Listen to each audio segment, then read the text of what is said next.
From the studios of Staten Island Community Television, you're watching In the Bleachers, the TV show for the world's most passionate sports fans.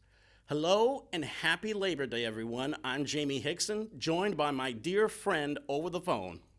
The hardest, baddest, sexiest man on cable access TV, yours truly, Hector Bosa, with all the information about how the Mets will make the playoffs, and how they're getting rid of people, how the Yankees may fare, how women may play men's sports, who knows, and how Kaepernick is not black enough, as some announcers say on Fox News.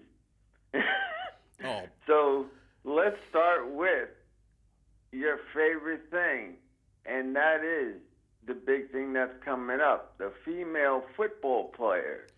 Yeah, you're referring to Carly Lloyd. Yes. She visited a joint practice that the Ravens and her favorite team, the Eagles, had recently, and she suddenly suited up for the Eagles and wound up kicking a couple of field goals, and she looked reasonably well on the field. I mean, she had the accuracy, she had the leg strength, and now there's some momentum going about Carly Lloyd possibly going to the NFL. And the thing is, how will people feel about that? Well, because you have two things. One, if you say that you don't want her to play because you just want men to play, then they're sexist. But then you just want the best players. And then you have the ones that, well, if you want that, you might as well start a league where men and women are playing at the same time, like they do in softball.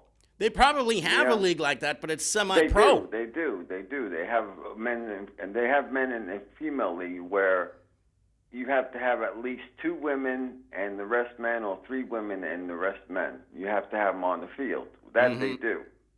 And then you're going to have the problem, well, if a woman can play in the male-dominant sports, then will the men be able to play in the women's sports league?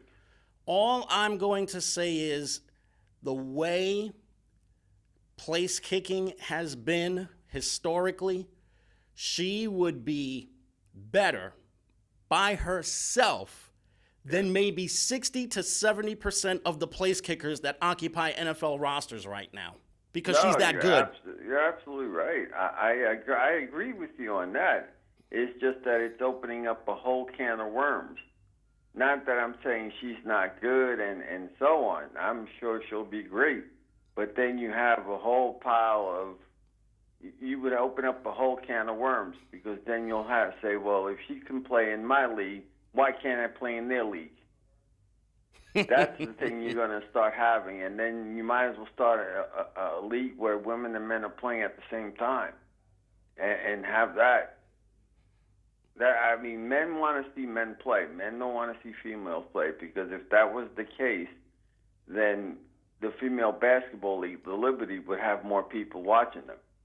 Well, unfortunately, they kind of brought the dip in attendance onto themselves, because they're not playing games at the Garden anymore. They're now playing games at the Westchester County Center, which seats a good 3,000 people. And they don't even get that much. That's what I'm saying. You know, you either get the best people and so on to play in the sport, but as I said before, then you open up a whole can of worms, because then, let's say, Lin, who's playing in China right now. Jeremy Lin, yeah. Jeremy Lin, who's playing in China, says, you know what? If that's the case, I want to play with the female basketball league. And then they'll say no. You know, you can't have it both ways. That's why I'm saying that's for some people, that's a very dangerous path. For some people, they would say that's the greatest thing in the world. So it all depends how you look at it, because there'll be some men going, no, you know, maybe she won't be able to take the hit. And let's say she breaks her leg at the first shot. Oh, you would see the sports line. Oh, can't she take the hit? Why did he have to be so rough on it? Was it intentional? You know, that's what's going to happen. You know, but things let's get there when we get there. But it would be historic. It would be That, historic, and it would blaze a trail for women who are NFL fans and who do like to play the game of football to possibly be the next ones in line to try out for an NFL team. well, there is a female football league that's about to come out. Mm-hmm. So let's see how that works, because if that's the case, you know, that should blossom. If people want to see females play, then that should blossom. Now, the league that's doing pretty good is the Bikini Football League. That's Right. supposedly doing pretty well, and I think Tom Brady's daughter is a quarterback. That's interesting. So I think they're doing pretty good. It's just the fact that it in one way it's great, and in another way it's bad, because you, like I said, you're opening up a whole can of worms when it comes to doing that. Mm-hmm. But other than that, football in general, you know, you have Daniel Jones, you have Eli Manning, you have all them people, and the Jets and Giants are being talked up as if the Jets are going to make the playoffs. And what do you say after seeing preseason? Do you think the Jets have a chance of making the playoffs? I wouldn't. I wouldn't. I wouldn't rule it out totally, but I just have a major problem with a Jet squad that doesn't even have a number one caliber receiver that Sam Darnold can work with. It's just a good thing that he has Le'Veon Bell to work with, because if not, then Darnold would have to really bust his butt to try and get the ball downfield. And he also doesn't even have a number one tight end to work with. The offensive line has been slightly better. Keep in mind, they wound up making that trade with the Raiders to get one of their guys. And they also have Ryan Khalil, the former Panther, who came out of retirement to play one more year. Now, as far as who the Jets have in the slot right now, I see that they have Robbie Anderson as their number one guy. Sorry, but if he were on somebody else's team, he would be a number 3 or 4 receiver. He is not a number one guy. The defense is who I worry about a little bit. Of course, there's Jamal Adams. Of course, there's Leonard Williams, and also Quinnen Williams, who they wound up drafting from Alabama. Well, that trio is going to be really, really good down the road. But I'm worried about who they're going to have as their linebacking core. I also know that they signed C.J. Mosley from the Ravens. Big pickup. But aside from that quartet, who can the Jets count on to try and make a big, big play if they have to go up against a team like the Patriots and they need a stop against Brady in the core? Well, again, you have the Jets have let people go too, because they have to shrink down their team. Mm-hmm. But right now, there's a lot of teams, getting rid of players themselves. So the Jets and the Giants may be able to pick up 1 or 2 guys that are out there that are actually better than what they have. They actually did make a deal just recently. Have you known that the other teams have let go? Players that they've let go that the Jets can pick up, or the Giants? As far as major cuts that occurred, I do know that the Jets made a deal with the Indianapolis Colts recently to try and get some help in their secondary. Now, as far as major cuts, have not seen anything out of the ordinary yet. I do know that the Ravens wound up correction, the Broncos, I should say. The Broncos wound up cutting Su'a Cravens, who's a veteran safety. And other than that, very few big name players that I could see that wound up being released on cut day.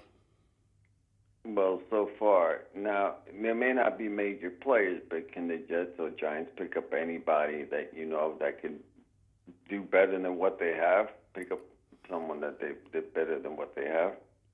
I mean, I wouldn't rule it out. I'm looking at the Jets and what their cut tracker is right now. The deadline has already passed. It was this past Saturday. And then there's the waiver wire that's coming up.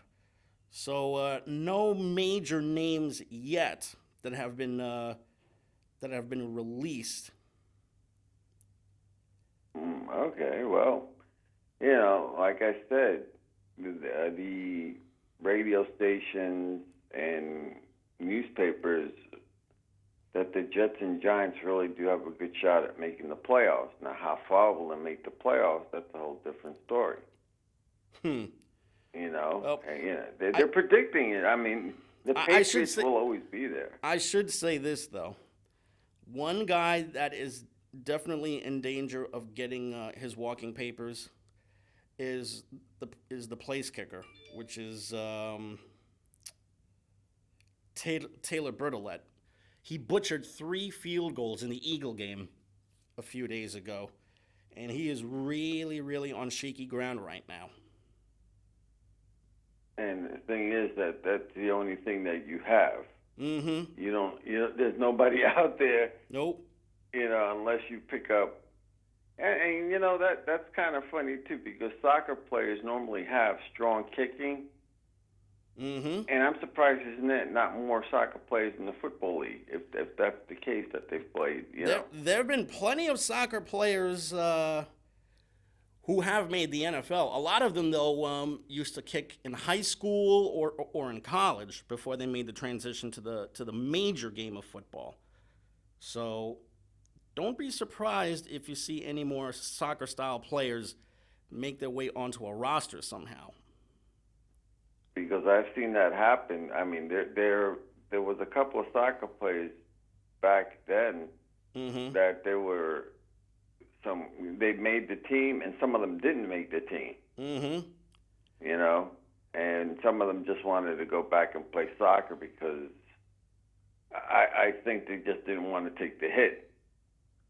Yep. So what's become a major the case may be, but what's right become now, talking about soccer, how is soccer holding up? As far as soccer is concerned, the English Premier League wound up beginning not too long ago. And just recently, Manchester City wound up winning a big game. As far as what else is going on, I think Italy and Spain and Germany, they just recently started their seasons. Mexico, of course, is going up and down, all across the year.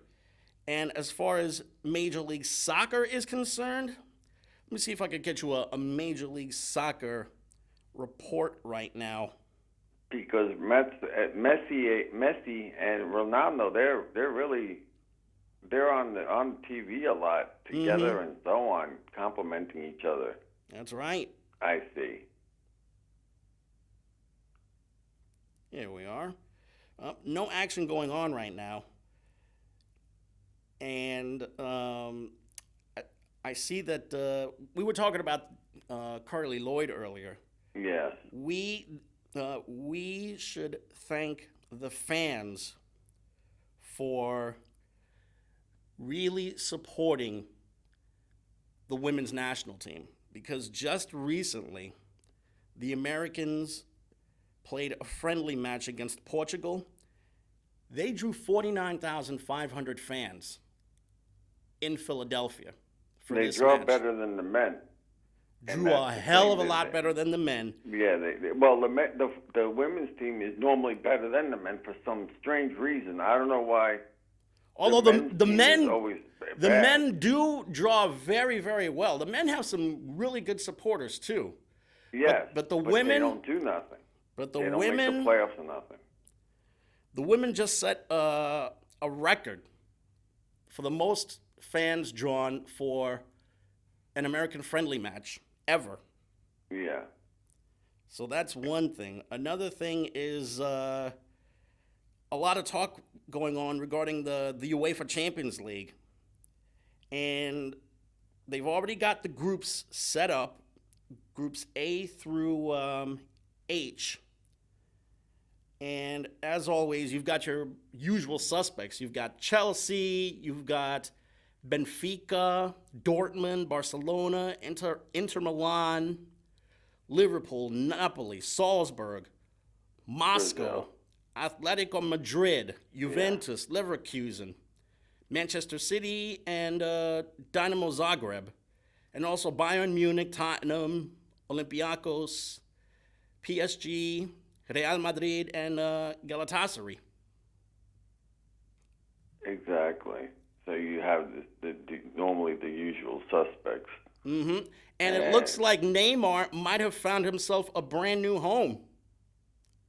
Really? Yep. It looks like Neymar is going to go back to Spain, where he made his mark for quite a few years. Looks like he's going to be transferred from PSG back to Barcelona.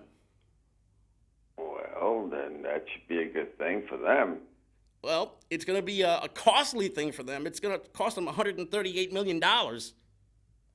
Now, will he make the team better? Oh, I'm certain he's going to make the team better. Or were they just bad and they needed someone else to make them better? Which one?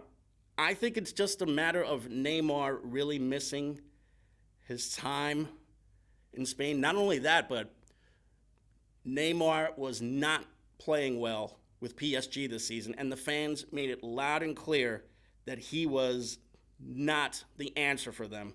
Not only that, but PSG was really going through issues with injuries. Kylian Mbappe is going to miss a month. Edinson Cavani is also out. Lionel Messi's hurt. Luis Suarez is hurt. So it's gonna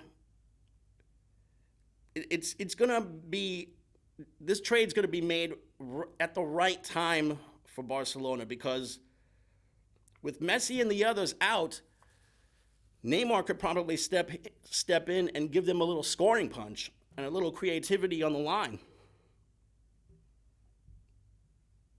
Well, that should do well. And the men's soccer team, the men's USA soccer team, that's a chance. You don't hear the Red Bulls anymore. You don't hear about the Cosmos anymore. You don't hear about them anymore. You hear about everybody else outside the United States. Yeah. And how is the men's league right now? You mean Major League Soccer? Yes. How's that going about? You know how I told you about Atlanta FC, which, by the way, is the defending champion? Yes. Atlanta FC leads the Eastern Conference. Actually, they're tied for the Eastern Conference lead with Philly. They each have 48 points. And the New York City Football Club, which plays their home games at Yankee Stadium, 1 point behind in the East. And the Red Bulls are just 7 points behind in the East. Well, that's good. And the Cosmos? The New York Cosmos, I could probably get you a little information about them. Let me see. You don't hear from them either. I mean, well, they've made a lot of they've done a lot of promotion through social media, because their team's page is on my page right now, and as it turns out, the championship is going to be on the line, and it's going to be the Cosmos playing Miami FC. That's good, And in case you're probably wondering, yes. The Cosmos play all of their home games at Mitchell Athletic Complex, which is not too far from the Nassau Coliseum, which is in Uniondale.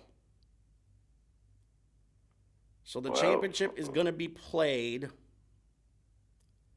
this Saturday night. wow.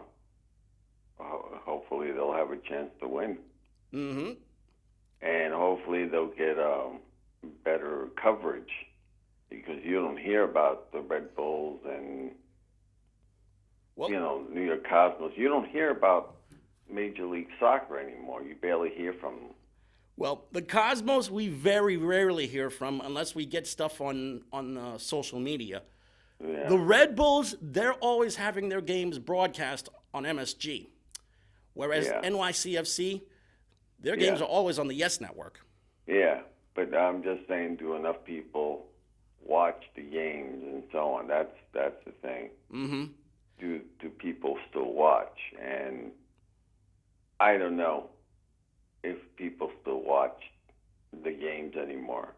I hope they succeed. Don't get me wrong. I really would love to see soccer expand Mm-hmm. in the United States area, but nah, it's the big four: baseball, football, basketball, and hockey. They're the big four right now. Right. And I'm just glad both leagues, the female league and the male leagues, are doing very well. This is a very good time for the sport right now. Yeah, especially with the female league, the women's league getting a lot more press than the men's. Mm-hmm. Now, the big thing is the equal pay. Yeah. Should the women get equal pay? Yes. And It's not even a question, Hector. Obviously, they have to get equal pay. I agree. Now, but here's the thing. If they're playing less games than the men, and there's they're playing less games than the men, and the field is shorter, I think. It's not the same. There's a bit of a difference. And I think the reason why they don't want to pay them equal pay is because they don't play many games as the men's league. That's one of the big things that they're doing. So should they put more games up for the men, to make them equal, make them play the same amount as the men? Or should the men play less? That way they can get equal pay. Amount of games notwithstanding, there should be absolute 100% equal pay for both national teams. It's not even a question, and I can tell you right now, there are players on the women's squad, some of whom have long made their mark, like a Carly Lloyd and a Megan Rapinoe, who has become a pioneer for the national team. You can even go further back than that. I mean, Mia Hamm, Brandi Chastain, Brianna Scurry, all of those women set the gold standard for that national team. Mia Hamm started her career off right playing at North Carolina, and she became a megastar around, not just around the United States, but all over the world. And now, seeing what these women have done, having won multiple World Cups in the women's circuit, naturally, you would want to see these women get their just due. Yeah. It's not even a question of should they, it's a matter of when. Yeah, well, like I said before, some of the teams when they play USA versus whomever, I think Jamaica gets $34. Some teams don't even get paid At all. There was one team that doesn't get paid at all, and I'm going, that's ridiculous. How could you not get paid? But then the poor Olympic team, there's a problem with the Olympic team too, that they have to hustle to get paid while other countries pay them to help them win the gold. So that's something. But all in all, speaking of people leaving and so on, Mm-hmm. the poor Mets are in a swan dive, Yeah, and the Mets have let unfortunately. a couple of people go. Yeah, unfortunately, the Mets wound up designating for assignment Adeiny Echeverria, and he wound up hooking up with the Braves. And the only reason why he's in Atlanta is because of his defense.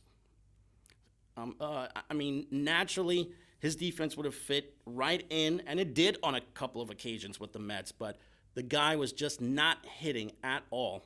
So the Mets brought in Joe Panic, and there's still the issue of Jed Lowry, who hasn't played a single game this season, and also um, one of their outfielders that they had, who's missed the majority of the year because of his injury. He's playing in Syracuse right now and wound up hitting a home run recently.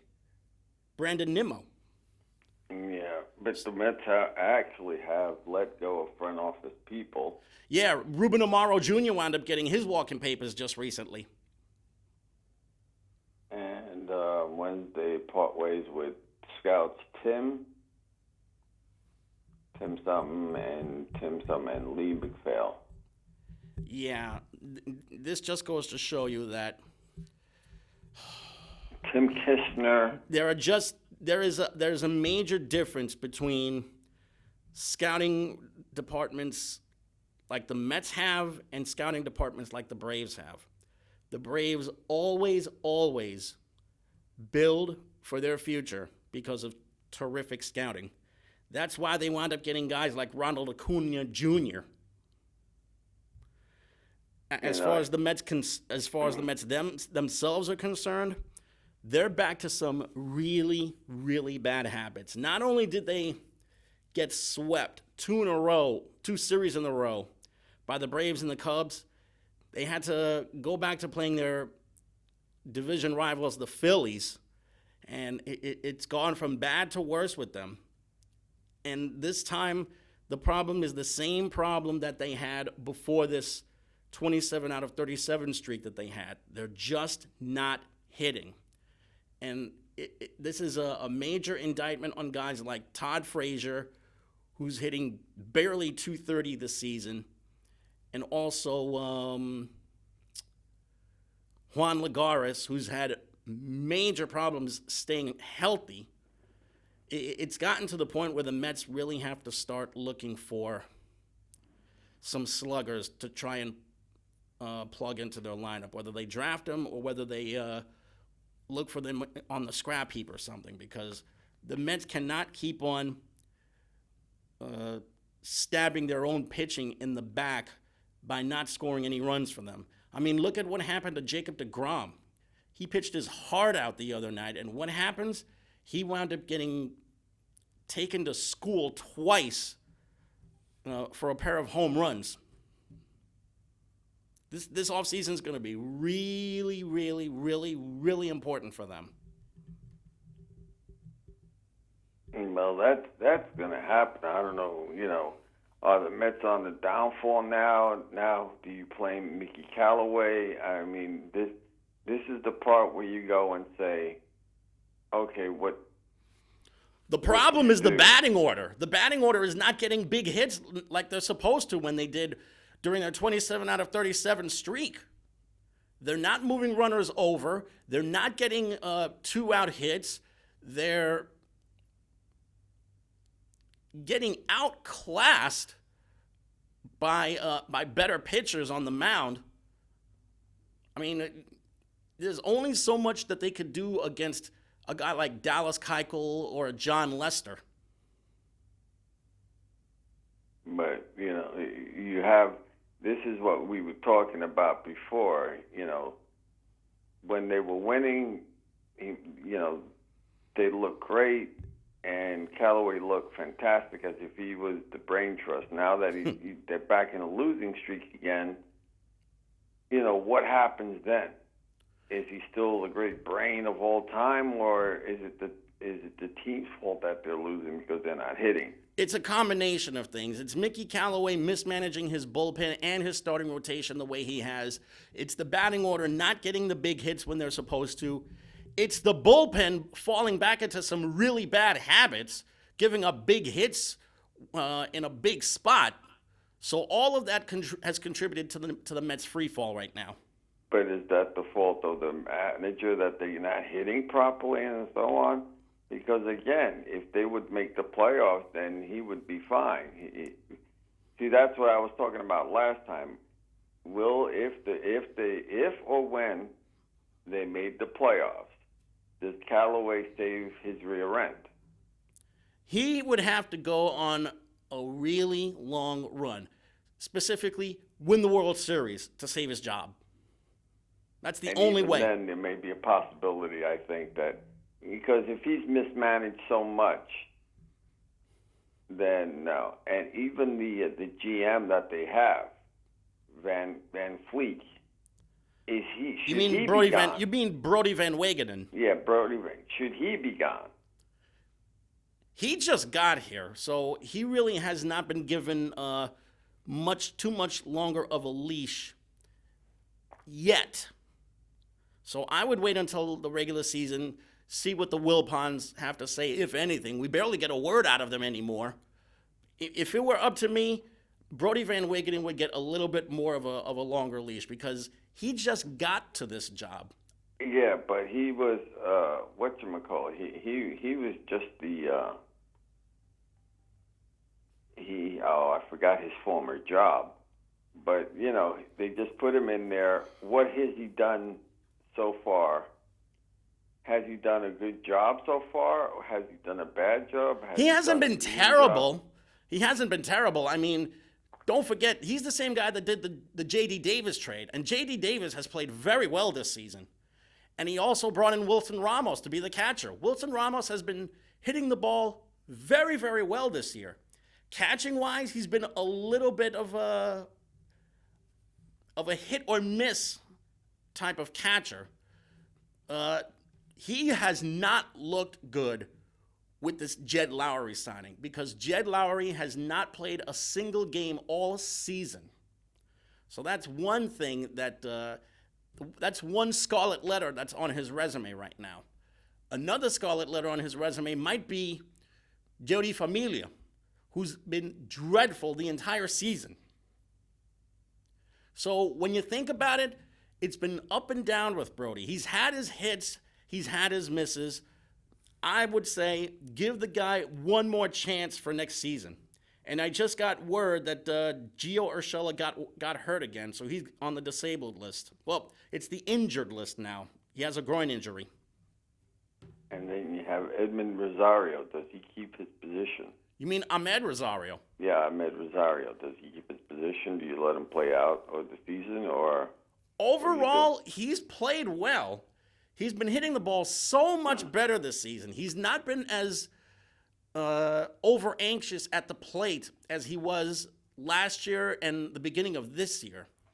And he's played a good enough shortstop where he's warranted more time at the position. So Rosario has to be given a much longer leash. In fact, I would think that Rosario would be one of the guys that the Mets would build with, along with Peter Alonso and Michael Conforto and J.D. Davis and Jeff McNeil moving forward.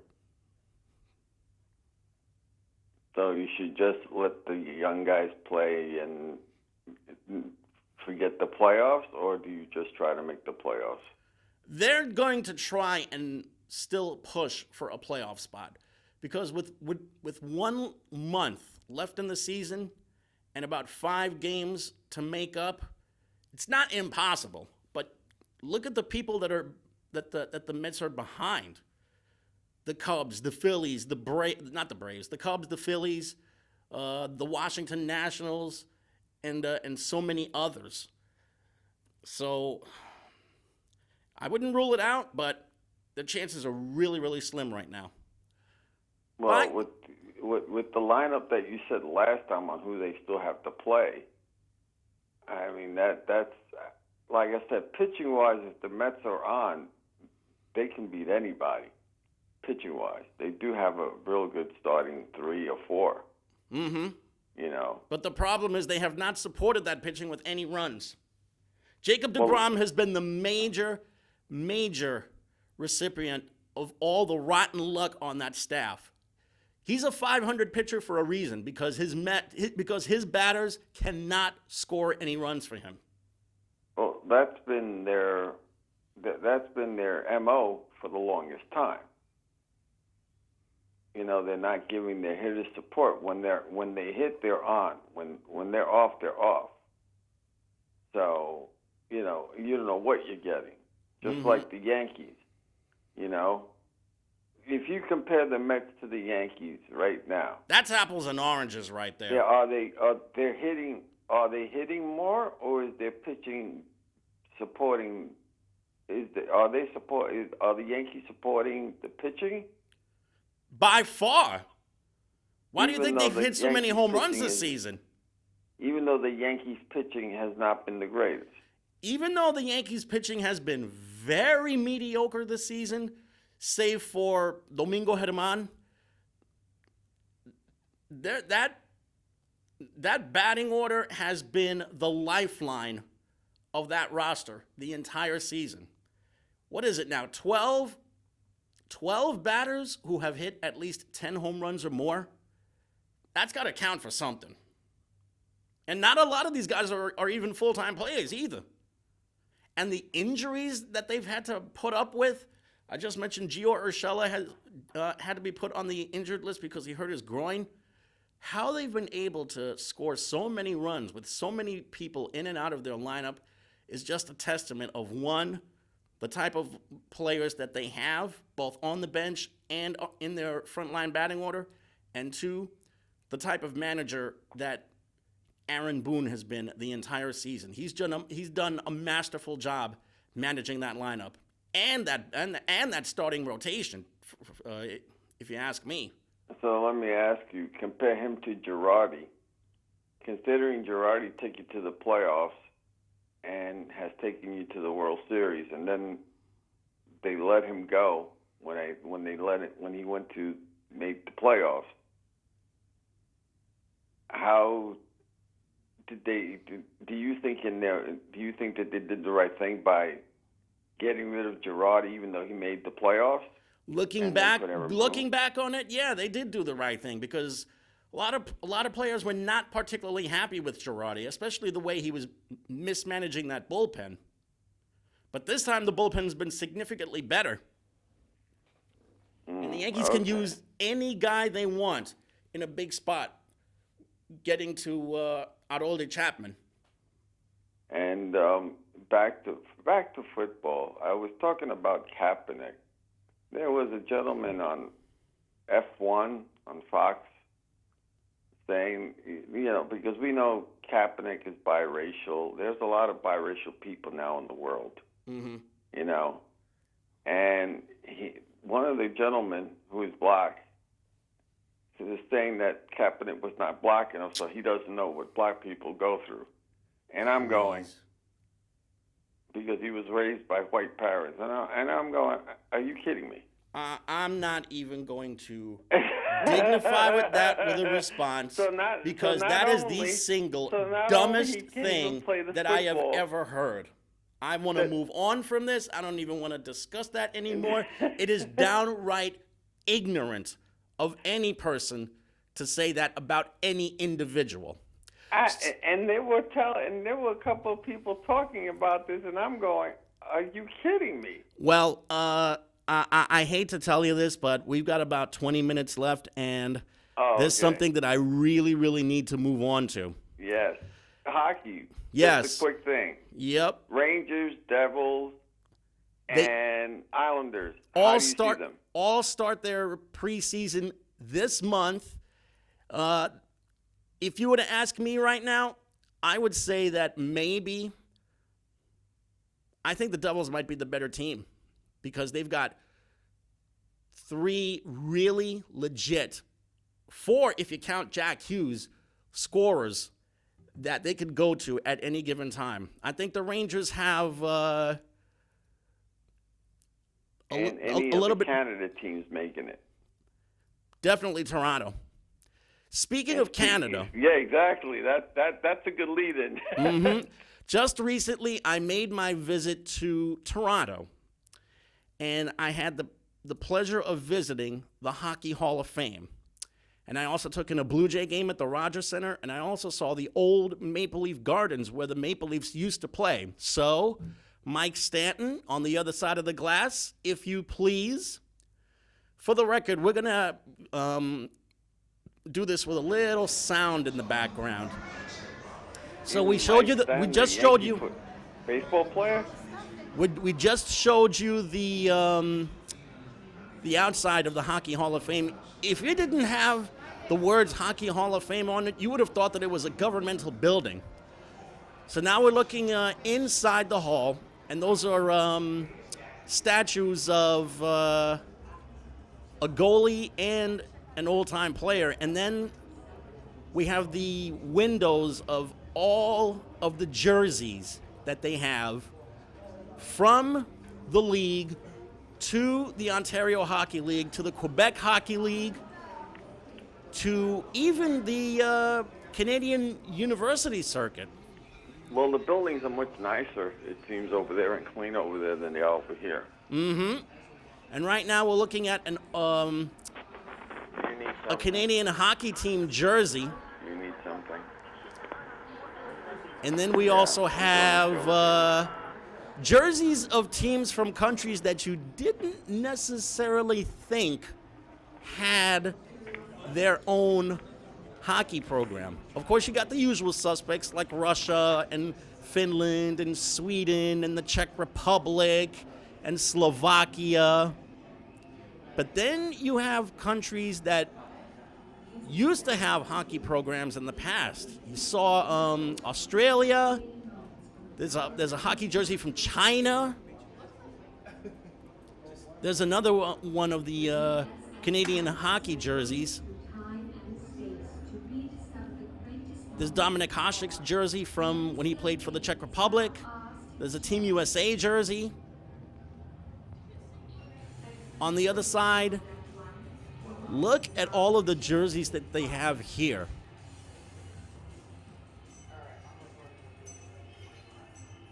It looks great. Mm-hmm. It really looks great. There's Thailand, there's the Philippines, Singapore as well.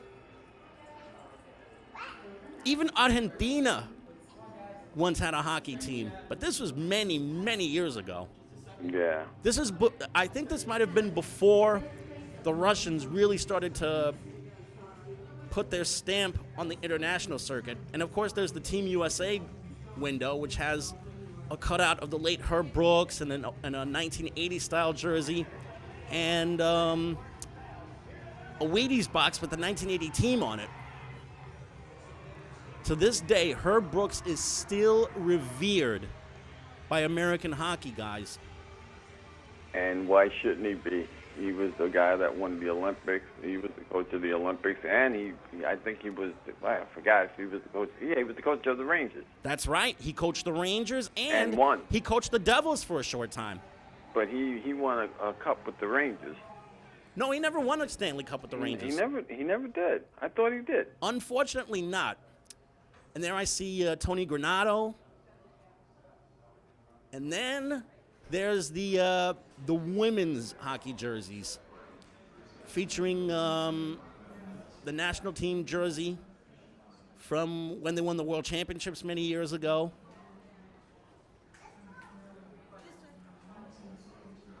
Women's hockey has become very popular, too, in the Olympics. Oh, yes. But unfortunately, the sport has basically been dominated by two countries, the United States and Canada. Yes. It's either been Canada or the United States that has won every single World Championship or Olympic gold medal in the circuit. There you see Mario Lemieux's jersey, Pavel Bore. Yes. Yeah. Lemieux. Did you see Guy Lafleur? I did. In fact, there is an entire section that's devoted strictly to the Montreal Canadiens. And there you see, of course, the great one, Wayne Gretzky, and his jerseys with the Oilers and the Kings and the St. Louis Blues. There's his Western Conference jersey from when he played in the All-Star team many times. Every single one of his hockey sticks and every single one of the pucks. And, of course, there's his jersey from when he played for the Rangers for 3 years. But not with the Rangers. Yeah, they have his number 99 jersey with the Rangers. I just mentioned that. Oh, okay. I think the first real pair of new skates that came my way was her red horn plates. Get this. He played one single season of Mighty Might hockey at 10 years of age.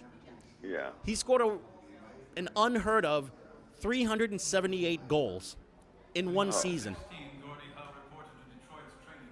And now there's the window for Gordie Howe, the now late Gordie Howe, who to this day Wayne Gretzky calls the best player that ever played the game. You know, when that happens, do you go by era or do you go by, because hockey has changed in so many ways. Mm-hmm. So when you say the best player of all time, would people say, or would you say of his era? He insists that Howe is the best player of all time. And there I see Mark Messier's jersey. Yeah. That's in the same window as Mike Bossy's All-Star jersey for when he played for the old Wales Conference. True. Bossy, of course, won 4 straight cups with the Islanders. Yeah, those are some great teams. I mean, and great players too. Don't get me wrong; they're great players and so on. I mean, Jesus. Mm-hmm.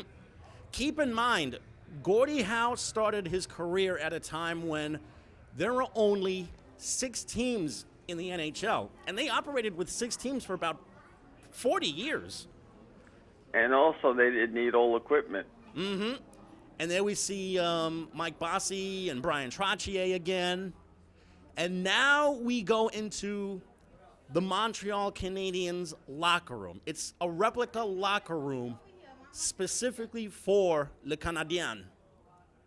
And they have their jerseys, their pads, and their skates. All down to when they played back in the day. And now you see the jerseys. Denis Savard, Larry Robinson, Bob Gainey, Guy Lafleur. The last person to play without the helmet. Mm-hmm. Ken Dryden also. Mm-hmm. Won a bunch of cups with them. And in case you're probably wondering who that little kid was that was sitting down in front of Ken Dryden's jersey, that's my friend Samantha's daughter, Araya. So I want to give a special hello to my friend Samantha, who, by the way, made this trip possible. She was kind enough to invite Jennifer and Kristen and I, not just to Toronto rather, but to Niagara Falls, Yeah. which is also beautiful. Step by step. Did you try going with a barrel? We chose not to. It was a little dangerous.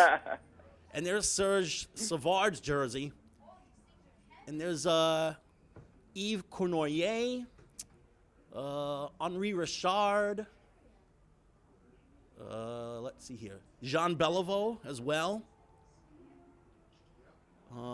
Bernie Geoffrin also. Dickie Moore. All of whom, by the way, are in the Hall of Fame. Yeah, And there's Maurice Richard, too. Yeah, great player. And there's his brother's jersey, Henri Richard. And there's the Canadiens logo. And then they put up some plaques of every single championship team that they had. All 22 of them. And then there's a look at Gretzky's window again. And then some old-time jerseys. You saw an old Blackhawks jersey there. There's also the Colorado Avalanche.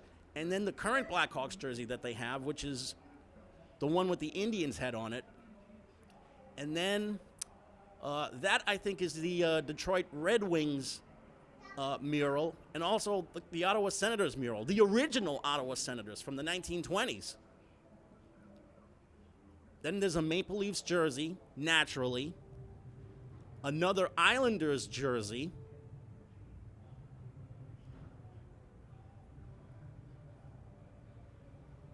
From when they won their 4 consecutive Stanley Cups.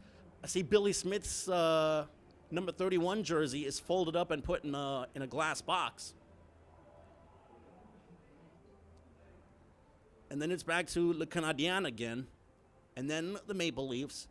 The Maple Leafs once won 4 championships in a 6-year span back in the 60s.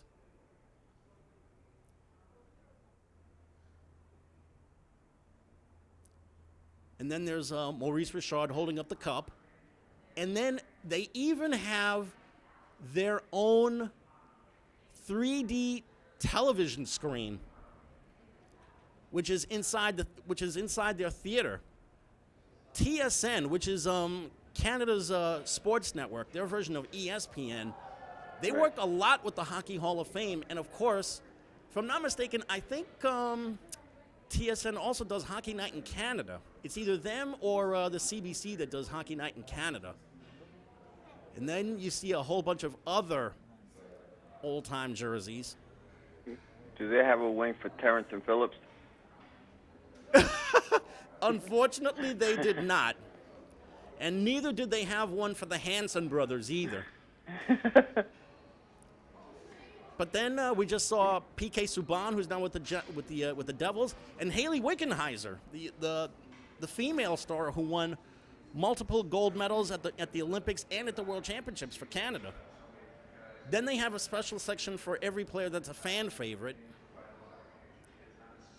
And then they have, let's see, there's Mike Modano and Sergei Bobrovsky. Some Dallas Stars jerseys, both at home and on the road. Wayne Gretzky, Steve Yzerman. And get this, they also have their own ice rink in which fans can actually take a hockey stick and try to shoot a puck inside a little slot. And that's on the west end of the ice. On the east end, they actually have fans put on a mask and take pads and a stick and try and guard the net that's behind them. And then there's like a computer simulation of a hockey player making his way and shooting the puck, and then the puck comes out of one of the little slots and you have to try and save it. So you're the goalie. Yes. You're the goalie trying to protect the net. Yeah, okay. You are the goalie. And I even took a gander at that little net. Did pretty well. Wound up saving 3 shots. 3 shots out of how many? 3 shots out of 6. I mean, they go! Exactly right. And then they have, I think, some of the Commonwealth Games jerseys. And this over here, these are the jerseys from a lot of the colleges and universities that Canada has.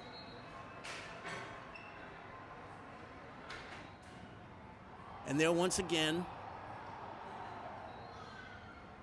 some of the current jerseys, some of the fan favorites. Well, Kings jersey, Florida Panthers. Did you get free health care while you were over there? It's funny you mention that because, unfortunately, when I was at the Blue Jays game, I wound up getting a little sick. I unfortunately had to use the men's room and my stomach was hurting really badly. So fortunately, one of the attendants was able to bring over a pair of ambulance guys, EMTs. Yeah. and fortunately they were able to give me a little bit of treatment free of charge. Wow, so you got free health care. Wow. I got my share of free health care for about 10 minutes. Wow, didn't that feel great? It was terrific. And the best part about it was they were extremely kind, very, very helpful, totally professional, too. There you see I a wish they Buffalo were like Sabres that over jersey. here. Like that. Yeah, sometimes we do wish that it was like that over here. You know, because we have some horrible hospitals over here. No Yeah. matter how good they are, we have horrible hospitals. They're great for certain things, and some people are great, but the majority of the time, patients get treated like crap. Mm-hmm. There you see a Phoenix Coyotes jersey, and there's also a Anaheim Ducks jersey. And in case you're wondering, the jerseys that are underneath those are from some of the East Coast Hockey League or Ontario Hockey League clubs that wound up being brought into the hall. And there they have the championship trophies for the East Coast Hockey League as well. And then there's a jersey that's devoted to Don Cherry, who's the co-host of Hockey Night in Canada back in Toronto. Wow. Don Cherry is probably one of the more beloved broadcasters in Canada right now. He's also very known for his rather, quote-unquote, colorful blazers that he wears for every broadcast. Hockey fans who've seen him on some of the NHL on NBC broadcasts definitely know what I'm talking about. Yes, they do. Now comes the part where they have the window of hockey masks. Every single hockey mask from every single era that has been played in the NHL and even in other leagues is on display. That must have been something to see. Actually, it was a little surreal when you think about it, because some of these hockey jerseys, some of them have skull-type features. There was one that actually looked like the one that was worn by Jason Voorhees in the Friday the 13th franchise.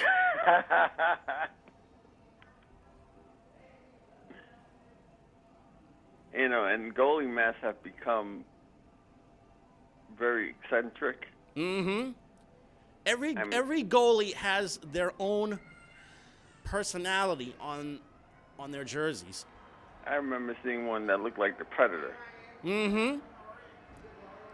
And then they have the original 6 arenas: the old Garden, the old Montreal Forum, the old Boston Garden, Maple Leaf Gardens, Chicago Stadium.